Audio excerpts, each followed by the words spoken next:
नमस्कार, मी डॉक्टर वंदना राजेंद्र ओगले. तुम्हा सर्वांचं माझ्या यूट्यूब चॅनलमध्ये परत एकदा स्वागत आहे. निरोगी, स्वस्थ, हेल्दी हे शब्द आपण खूप कॉमनली वापरतो आणि ऐकतो. तर नेमकं हेल्दी म्हणजे कोण? निरोगी म्हणजे कोण?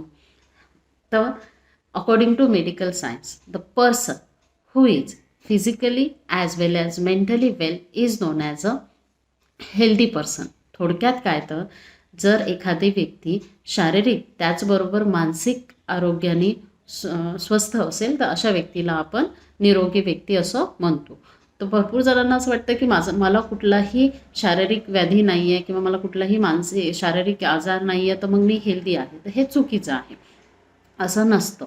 तर मग आता आणि भरपूर जणांचा एक हे असतो, जर आपल्याला किंवा आपल्या फ्रेंड सर्कलमध्ये किंवा आपल्या नातेवाईकामध्ये जर एखाद्या पेशंट आहे, त्याला शारीरिक आजार असेल, तर आपल्याला माहिती आहे की तो काही कालासाठी राहणार, त्याच्यावर योग्य ते औषधोपचार झाल्यानंतर तो बरा होणार.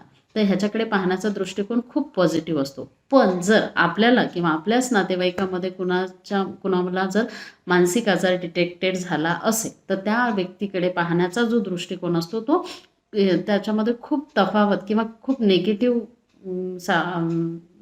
दृष्टिकोन आपल्याला पाहायला मिळतो, की आता ह्याला मानसिक आजार झालेला आहे. मग हा एक तर तो पेशंट स्वतः त्याला लपवण्याचा प्रयत्न करत असतो, त्यावर ट्रीटमेंट लवकर घेत नाही आणि मग त्याचे गंभीर असे परिणाम त्याला स्वतः भोगावे लागतात.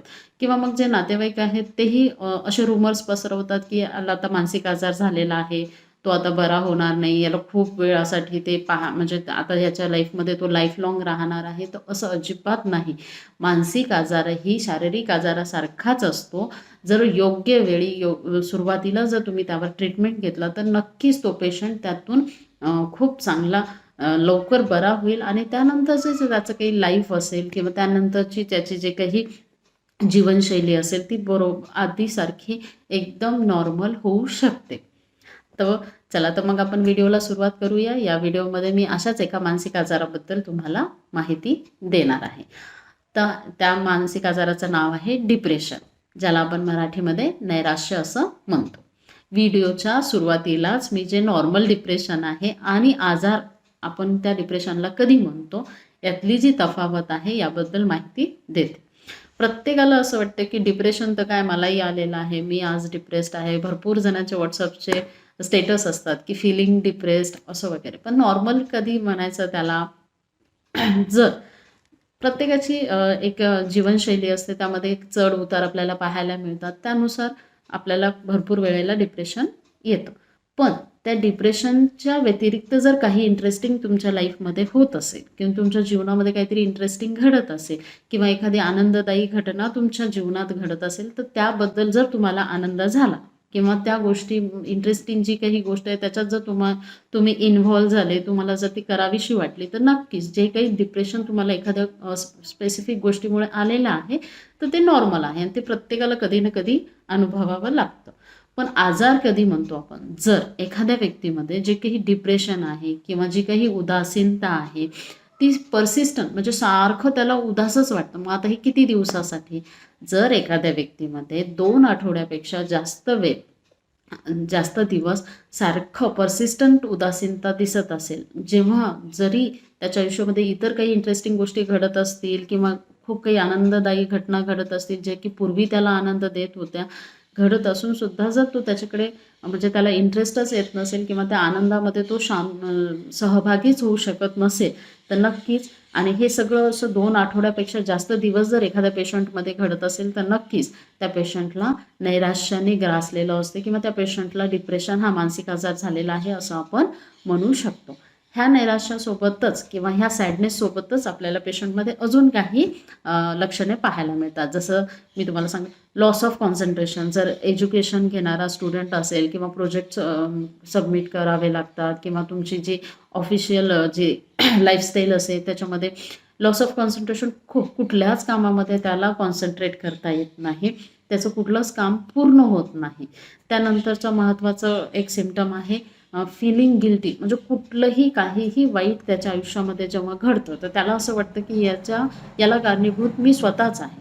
म्हणजे कुठल्याही गोष्टीसाठी तो स्वतःला गिल्टी फील करत असतो. म्हणजे कुठलीही वाईट गोष्ट झालेली असेल, खूप भयानक असं काही घडलं असेल, तर त्याला कारणीभूत मीच आहे. वास्तविक पाहता तसं नसेल, तरी त्या पेशंटला असं वाटतं की सारखं सारखं कुठल्याही गोष्टीला स्वतः तो गिल्ट फील करत असतो. त्यानंतरचं महत्त्वाचं लक्षण आहे भूक लागणे, ॲपेटाईट. ज्या पेशंटमध्ये आपल्याला डिप्रेशन पाहायला मिळतं, मॅक्झिमम पेशंटमध्ये जी ॲपेटाईट आहे ती लॉस ऑफ ॲपेटाईट, म्हणजे त्याला भूक अजिबात लागत नाही. त्याच्यामुळं त्याचं खाणं-पिणं कमी होतं आणि काही कालांतराने त्याला फिजिकल टायर्डनेस, ज्याला आपण म्हणतो अशक्तपणा, थकवा जाणवायला लागतो. तसंच काही खूप कमी पेशंटमध्ये भूक अचानक वाढून जाते आणि मग त्यांना असं भरपूर जेवण केल्यामुळे वेट गेन होतं आणि मग काही दिवसानंतर त्यांना फिजिकल वीकनेस त्यांच्यामध्ये सुद्धा पाहायला मिळतं. हे झालं भुकेबद्दल.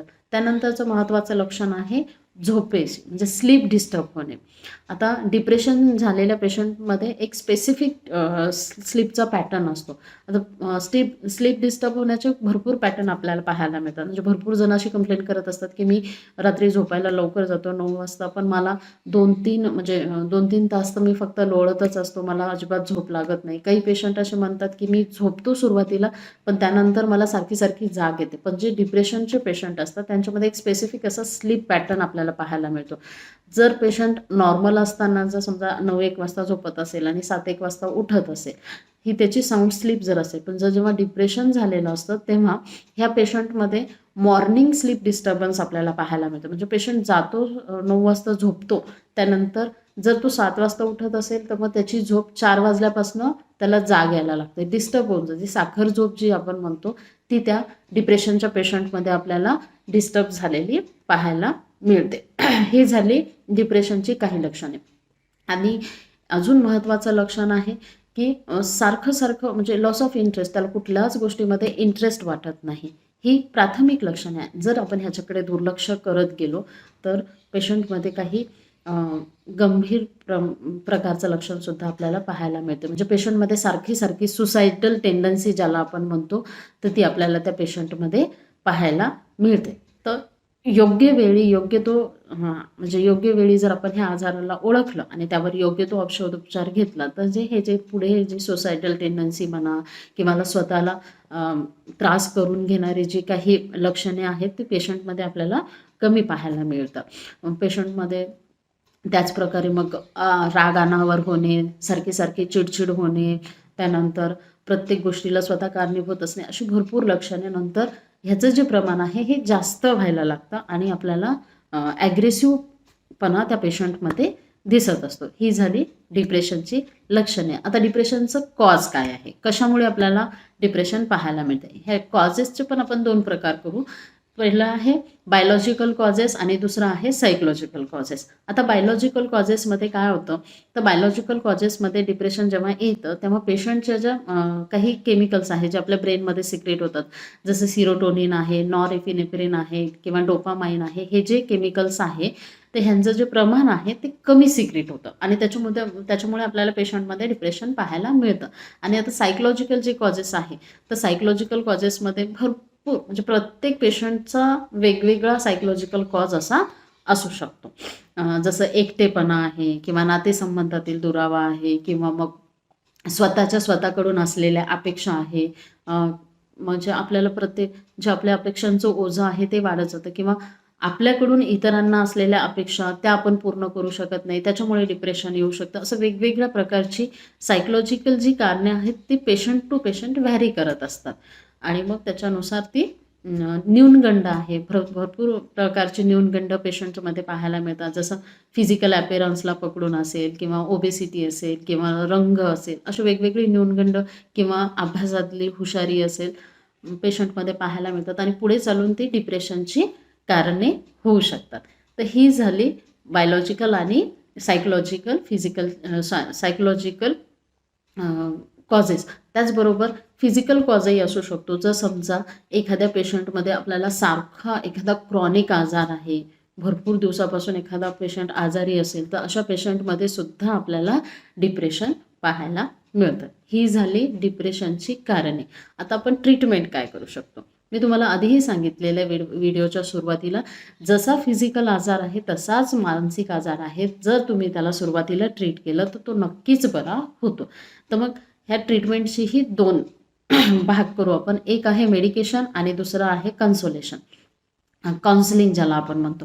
तर मेडिकेशनमध्ये जे आपले केमिकल्स आपल्या बॉडीमध्ये चेंज होत असतात त्याला तुमचे जे काही डॉक्टर असतील ते ट्रीट करतील आणि त्याच्यानुसार मग पेशंटमध्ये आपल्याला रिकव्हरी पाहायला मिळते. पण पेशंट जेव्हा मेडिकेशन घेतात तर जे ह्याची मेडिकेशन असतं ते मध्येच बंद करतात किंवा थोडे जास्त म्हणजे काळासाठी मेडिसिन घ्यायला लागतं, कारण पेशंट उशिरा डॉक्टरकडे जात असतो आणि मग पेशंटला ते नकोसं वाटतं की इतक्या वेळासाठी मी मेडिसिन घेणार आहे आणि मग तो मध्येच ड्रॉप करतो, तर मग पेशंटमध्ये जी होणारी रिकव्हरी आहे ती अजून जास्त वेळ घेत असते आणि जो मेडिसिनचा जो इफेक्ट आहे 2 ते 3 आठवड्यानंतर आपल्याला जाणवायला लागतो. हे आहे मेडिकेशनबद्दल. आता काउन्सिलिंगबद्दल मी तुम्हाला जसं सायकोलॉजिकल रिझन असेल डिप्रेशनचं, तर मग काउन्सिलिंगनी त्याला फरक पडतो की नेमकं तुमच्या डिप्रेशनचं कारण काय आहे आणि मग त्याच्यानंतर त्यावर मी काय योग्य तो उपचार डॉक्टर करत असतात.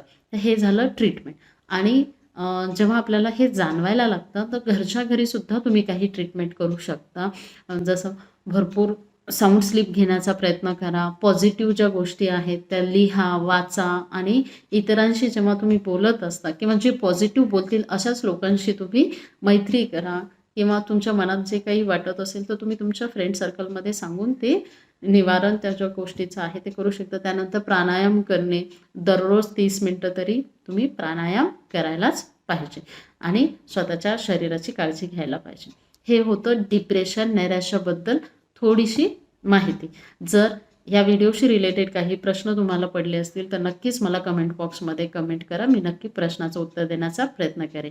जर तुम्हाला व्हिडिओ आवडला असेल तर लाईक करा, शेअर करा, सबस्क्राईब करा. धन्यवाद.